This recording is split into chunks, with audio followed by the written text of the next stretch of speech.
What's up, everybody? I just came back from a vacation from the promised land, Oahu, Hawaii Honolulu. It was great. I went there to visit a really good friend of mine, somebody very important to me that I haven't seen in 5 years. And I came there with the intention that he would know Jesus. Yep. That sounds so good, but it was so difficult. The first day I hung out with him, gave him a hug, it's getting cry, tears, long time no see. And when I shared with him the gospel, it was rejected. He didn't want it, he didn't need it, and he kind of thought I was crazy. Which I could understand because I haven't seen him in 5 years, so he does not know like what my life is like. He doesn't know that I'm a whole new person, which is fine. I didn't call it quits because I came 1,000-something miles to share the gospel with him. The second day, I have another opportunity, and it's slammed again. It's rejected. There's pushback. At this point, after 2 days of rejection and pushback, I kind of called it quits, and I was so upset. I called my wife because I left my kid in San Diego, and I was like, man, you know what? I want to come back, and I want to come back now. This was a waste of time, a waste of my money, a waste of my vacation, a waste of my time, you know what I mean? But I loved him so much, and I was like, man, I cannot go.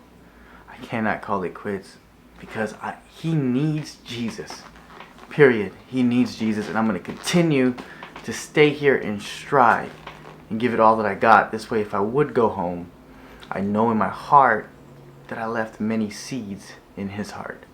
So on the third day, I forced him to come to church.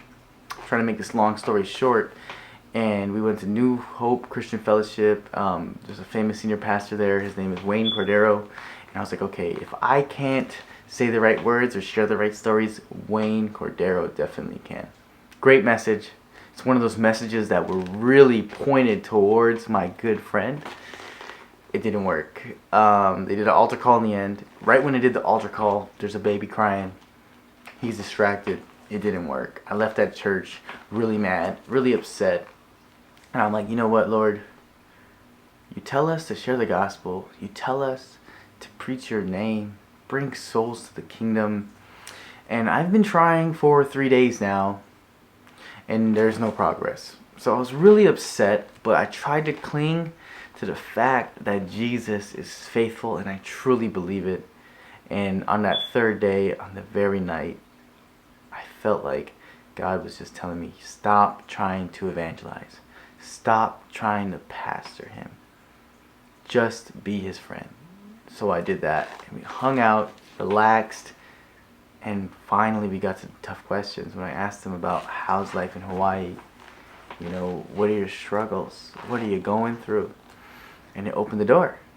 Long story short, I told him the truth, and I said, Jesus can take away your regrets. Jesus can take away your shame, and Jesus can heal your pain. And bam, new life, new beginning. Now, today's verse is John 11, verse 35, which is a short verse that everybody can memorize, and that's Jesus wept. Now, before we get to the verse, I can tell you the story. So, Martha and Mary send a letter out to Jesus, and the letter says, Jesus, the one that you love, Lazarus, the one that you love, meaning that they had a very close relationship, is ill, and he's going to die. Jesus reads that letter, and he's like, okay, he has a choice to go straight there or stay where he's at. And he stays where he's at, and he tells his disciples that he's going to come there. And Lazarus is just sleeping. Right? And the disciples are like, okay, he's just sleeping. And then Jesus tells him that he's going to die, but he's going to come over there and wake him up. He calls it. Jesus gets there 3 days later, and Martha or Mary or Martha, I forgot who, says to Jesus, you know what, Jesus, Lazarus is dead. If you would have been here sooner, he probably wouldn't be dead. Jesus goes to the tomb. He says, hey, where's Lazarus? Oh, he's in the tomb. He goes to the tomb, and Lazarus is dead, and Jesus starts crying. Jesus wept. Now, some people say that Jesus wept because he cared so much about Lazarus, and Lazarus died, and his grief and all that. But I feel like Jesus wept because of the unbelief. I really feel like Jesus wept because of the unbelief of Martha and Mary and all the people there, because they know Jesus. They know what he's done and what he's capable of doing. And in his mind, he's probably like, you know what? This is sad. I am God on this earth. Jesus can do anything at any given moment. Nothing is impossible. So he's probably weeping because of the doubt, which is exactly what I was going through in Hawaii in the first couple of days. I had this doubt. For some reason, I have seen God do miracles in my life, but I was doubting that very moment that my good friend was not going to get saved.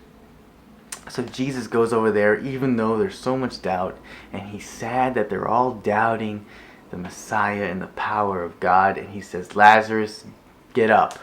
He gets up. Jesus, even though they were doubting him and his power, he still was faithful, and Lazarus rose again. So, just like I was in Hawaii, when I was doubting for those 2 days, all I had to do was be patient. All I had to do was rely on the Lord. And he is always faithful. So whenever you doubt, whenever you have this wish or this prayer, just be patient. Believe that it's true and be patient. And Jesus is always faithful. Thanks for watching the verse of the week.